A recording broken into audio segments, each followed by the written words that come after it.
नमस्ते दोस्तों, मैं हूं रघुनंदन नुगजा और आप देख रहे हैं हमारे यूट्यूब चैनल आरवीज कॉमर्स ट्यूटोरियल। दोस्तों हमारा आज चैप्टर चल रहा है chapter number 10 foreign trade in India, जिसमें हम लोगों ने 2 लेक्चर्स में क्या कर लिया है कि इंपोर्ट एक्सपोर्ट क्या होता है, फॉरेन ट्रेड क्या होता है, उसके बाद रोल ऑफ फॉरेन ट्रेड क्या होता है वो भी हम लोगों ने पढ़ लिया था। अब तीसरा जो लेक्चर है हमारा दोस्तों वो है composition and direction of India's foreign trade. मतलब इंडिया के फॉरेन ट्रेड में क्या क्या कंपोजिशन है, मतलब क्या क्या इंक्लूडेड है, और direction of India's foreign trade मतलब इंडिया का फॉरेन ट्रेड जा रहा किधर है, ये हम लोग देखेंगे इन पॉइंट्स में। तो पहले हम लोग कंपोजिशन देखेंगे एक लेक्चर में, उसके बाद डायरेक्शन देखेंगे दूसरे लेक्चर में।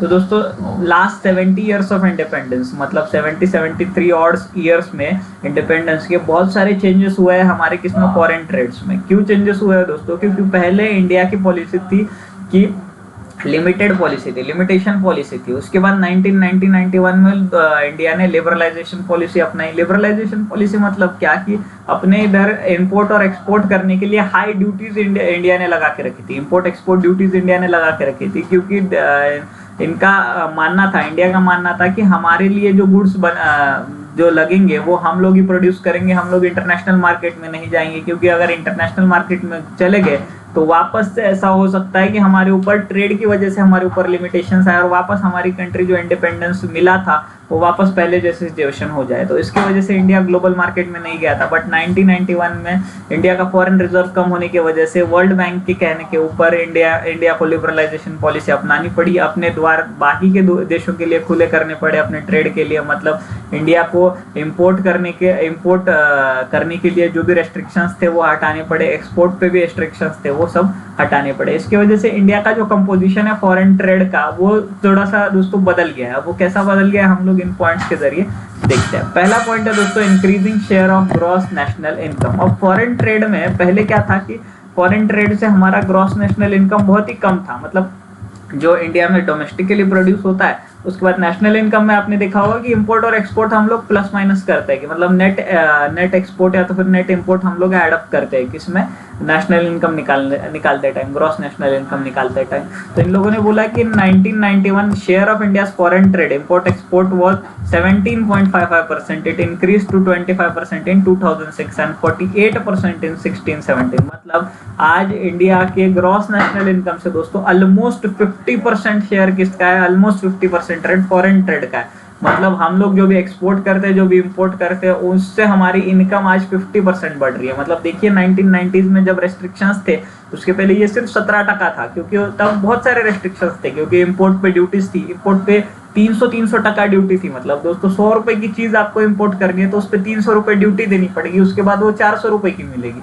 और डोमेस्टिक मार्केट में समझो वो चीज अगर 200 रुपए की मिलती है तो बायर 200 रुपए की चीज प्रेफर करेगा, राइट। इसके वजह से ये जो शेयर था वो 1991 के पहले कम था। उसके बाद लिबरलाइजेशन पॉलिसी की वजह से, गवर्नमेंट की बहुत सारी पॉलिसीज की वजह से, एक्सपोर्ट प्रमोशन पॉलिसीज की वजह से ये शेयर बढ़ा हुआ है दोस्तों। फिर उसके बाद है दूसरा पॉइंट दिया है कि increase in volume and value of trade. अब वॉल्यूम भी पहले कम था क्योंकि ये सब ड्यूटीज थी दोस्तों। तो अब ये क्या हुआ है कि since 1991 volume and value of India's trade has gone up. India now export and imports goods which are several times more in the value and volume. क्योंकि पहले ड्यूटीज ही इतनी थी कि लोग इंपोर्ट नहीं कर पाते थे, इंपोर्ट किया तो भी उससे डोमेस्टिक मार्केट में कोई परचेस नहीं करता था। एक्सपोर्ट करने के लिए इतने सारे इंफ्रास्ट्रक्चर इंडिया के पास नहीं था। बट अभी जो रिसेंट इंफ्रास्ट्रक्चर ग्रोथ हुई है, जो हमारे पोर्ट्स बने हैं एक्सेट्रा एक्सेट्रा, इनकी वजह से वॉल्यूम और वैल्यू भी जो है ट्रेड का वो बढ़ा है दोस्तों। अब तीसरा है दोस्तों कि changes in the composition of export. अब एक्सपोर्ट के कंपोजिशन में क्या क्या चेंज हुआ है कि since independence the composition of export trade of India has undergone a change. Prior to independence India used to export primary product like jute, cotton, oil seeds, leather, food grain, cashew nut. With passage of time manufactured items like ready-made garment, gem jewelry, electronic goods, especially computer hardware and software occupy primary place in India's export. अब आपको मालूम होगा कि दोस्तों dot com revolution आया India में 2000 के आसपास, 2000 इन द ईयर 2000 एंड और दिस टाइम।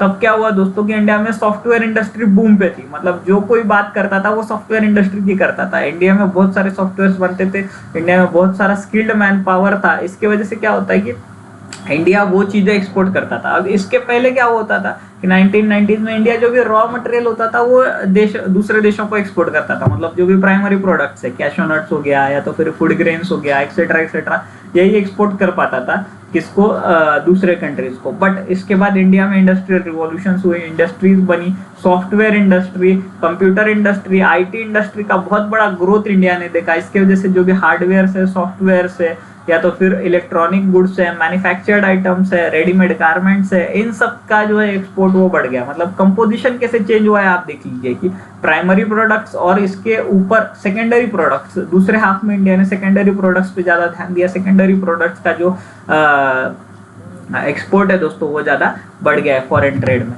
अब चौथा पॉइंट है दोस्तों, changes in the composition of import. अब जैसे एक्सपोर्ट चेंजेस हुआ वैसे इंपोर्ट का भी कंपोजिशन चेंज हुआ। कैसे चेंज हुआ देखते हैं। Prior to independence India used to import the consumer goods like medicine, cloth, motor vehicles, electrical goods apart from petrol and petroleum. Apart from petrol and petroleum, India is now importing mainly capital goods like high technology machinery, chemical and fertilizer. अब क्या हुआ था कि जैसे मैंने आपको introduction वाले part में बोला था कि पहले हमारे ऊपर कॉलोनियल राज था, यूके का राज था, हमारे इधर से रॉ मटेरियल लेके जाते थे, उधर से मैन्युफैक्चर्ड गुड्स हमारे ऊपर थोप देते थे। ये था प्रायर टू इंडिपेंडेंस। इंडिपेंडेंस के पहले हमारे पास चॉइस नहीं था, इसके लिए हमें ये सब चीजें इंपोर्ट करनी पड़ती थी क्योंकि हमारे पास इंडस्ट्रीज नहीं थी, ना मोटर व्हीकल्स की इंडस्ट्री थी, ना मैन्युफैक्चर्ड गुड्स, इलेक्ट्रॉनिक्स, टीवीज की इंडस्ट्रीज थी। बट इंडिपेंडेंस के बाद क्या हुआ दोस्तों कि इंडिया के इंपोर्ट में चेंज हो गया है। अब ये पहले हमें इंपोर्ट करना पड़ता था, आज हमारे इधर डोमेस्टिक इंडस्ट्री है तो हमें ये सब चीजें इंपोर्ट नहीं करनी पड़ती है। आज हमें क्या इंपोर्ट करना पड़ता है, तो आज हमें इंपोर्ट करना पड़ता है पेट्रोल और पेट्रोलियम प्रोडक्ट्स, क्योंकि इंडिया में इसके नेचुरल संसाधन नहीं है दोस्तों। ये सब अरब कंट्रीज में है, सब अबंडेंस में है, अरब कंट्रीज में है, रशिया में है और यूएसए में। ये तीन ही जो कंट्रीज है वो क्या करती है, इन मार्केट्स को डोमिनेट करती है। फिर उसके बाद इंडिया अब क्या क्या इंपोर्ट कर रहा है, तो हाई टेक्नोलॉजी मशीनरीज इंपोर्ट करता है, केमिकल्स और फर्टिलाइजर्स इंपोर्ट करता है। केमिकल्स किसके लिए, ड्रग्स के लिए, फार्मा के लिए। इंडिया जो है वो बिगेस्ट इंपोर्टर है फार्मा का, क्योंकि इंडिया में फार्मा इंडस्ट्री बहुत बड़ी इंडस्ट्री है, फार्मा इंडस्ट्री। ये सब चीजें क्या करता है, इंडिया इंपोर्ट कर रहा है। मतलब आपने देख लिया कि पहले इंडिया क्या करता था, एक्सपोर्ट में क्या करता था, प्राइमरी गुड्स एक्सपोर्ट करता था, आज वो मैन्युफैक्चर्ड गुड्स एक्सपोर्ट कर रहा है। पहले इंडिया इंपोर्ट क्या करता था, पहले इंडिया मैन्युफैक्चर्ड गुड्स इंपोर्ट करता था, आज वो इंपोर्ट क्या कर रहा है कि हाई टेक्नोलॉजी व्हीकल्स कर रहा है, हाई टेक्नोलॉजी मशीन्स कर रहा है, केमिकल्स कर रहा है और पेट्रोलियम और क्रूड ऑयल प्रोडक्ट जो है वो आज इंपोर्ट कर रहा है दोस्तों। पांचवा पॉइंट है दोस्तों, ओशनिक ट्रेड। अब इंडिया को मालूम है आपको दोस्तों कि सी शोर, बहुत बड़ा सा सी शोर इंडिया को मिला हुआ है। मतलब most of India trade is by the sea, जो भी, क्योंकि इंडिया के पास इतना अबंडेंस में सी शोर है, इसके वजह से क्या होता है कि जो भी इंडिया हर एक मेजर पोर्ट से सी से जुड़ा गया है। इसके वजह से इंडिया क्या करता है कि ओशनिक ट्रेड प्रेफर करता है, क्योंकि दोस्तों आपको मालूम होगा कि this is cheapest way of transport. अगर आप लोग फॉरेन ट्रेड कर रहे हैं तो this is cheapest way of transport is by the ocean और बाय द पोर्ट्स। तो India has made trade relations with the neighbouring countries Nepal, Afghanistan, Myanmar, Sri Lanka, क्योंकि इनके साथ अपने क्या है, पोर्ट्स जुड़े हुए हैं। इनसे हम लोग क्या कर सकते हैं, डायरेक्टली पोर्ट टू पोर्ट हम लोग इनसे ट्रेड कर सकते हैं। This share of India oceanic trade is around 68%। देखिए दोस्तों 70%, ऑलमोस्ट 70% इंडिया का फॉरेन ट्रेड ओशन से जाता है, क्योंकि this is cheapest way of transport और इंडिया ने इसके ऊपर इंफ्रास्ट्रक्चर डेवलपमेंट भी किया है, जो हम लोग अभी अगले पॉइंट में देखेंगे। ये हमारा अगला पॉइंट है, development of new ports.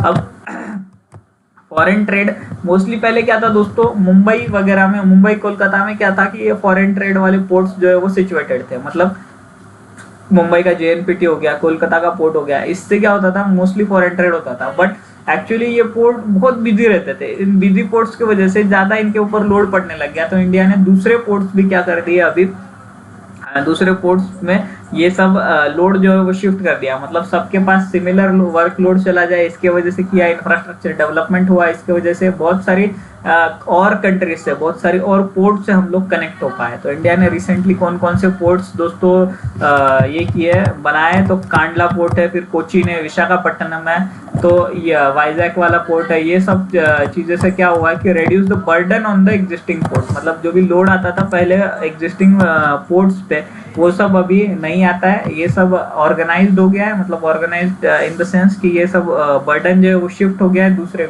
Ports के ऊपर, और इसके वजह से हमारा और जो ओशनिक ट्रेड है, जो भी सी लेवल से जो भी ट्रेड होता है, वो और ज्यादा स्मूथली क्या हो रहा है, फ्लो हो रहा है दोस्तों। तो ये दोस्तों था हमारा composition of foreign trade in India. Thank you so much.